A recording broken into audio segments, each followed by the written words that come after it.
two foreign nationals, aged 49 and 50, are currently on trial in Singapore for charges of R&SA. The 49-year-old, referred to as A in reports, was known to the victim as her former boss. In February 2023, the victim, who was not in Singapore at the time, reached out to A to inquire if he would be flying to Singapore on the 23rd, wondering if they will be on the same flight. However, A's flight was scheduled for the 24th or 25th. Upon his arrival, A suggested meeting for dinner. He was accompanied by his 50-year-old friend, B, a friend of 20 years. The two friends checked into separate rooms at Carlton Hotel along Bras Basah on different days. On February 26th, A contacted the victim again and invited her to dinner, which she agreed to. Before the planned dinner, the two men had been drinking in B's room and had consumed blue pills. They were joined by Miss J, a 52-year-old foreign national working in Singapore who had a past casual intimate relationship with B after meeting on a dating apps. After a brief visit, Miss J declined a request from A and B for a threesome, and left for her dinner appointment around 6 p.m.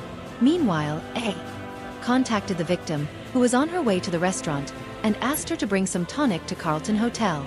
She agreed, purchasing the tonic and a bottle of sparkling water before meeting A at the lift lobby. A introduced her to B and invited her to join them for drinks, encouraging her to down each glass quickly. The gin and white wine they poured were notably strong, at 47.3% and 13% alcohol content respectively.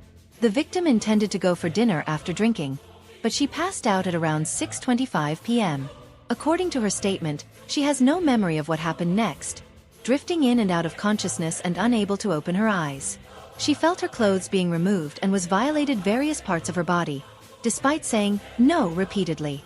CCTV footage showed A leaving the room at 8:20 p.m. The victim woke up around 1 a.m. and found herself unclothed, with B beside her. She experienced a headache, soreness, and difficulty breathing. Weakly, she asked who was beside her, and B identified himself. Fully awake by 3 a.m., she dressed and asked B, telling him she felt she had been R. She left the room at 3:45 a.m. On February 27th, A texted her, asking how she was feeling and whether she planned to stop drinking for a while. In her response, the victim demanded an explanation. A agreed to meet her for coffee later that afternoon, as she was still feeling unwell. That same day, the victim went to Raffles Hospital for an examination to determine if she had been SA. She was referred to KK Hospital, where the hospital reported this case to the police. The two men had not left Singapore and were arrested immediately upon returning to Carlton Hotel after lunch. A faces 3 charges, including molestation, SA, and obstructing justice, while B faces 6 charges, including rape, SA, possession of illicit photos, and obstructing justice. B is also accused of deleting chat messages and photos related to the case. The trial is ongoing, with staff from Carlton Hotel and doctors will be called to testify as witnesses. The penalties for R&SA include up to 20 years in prison, a fine, or caning.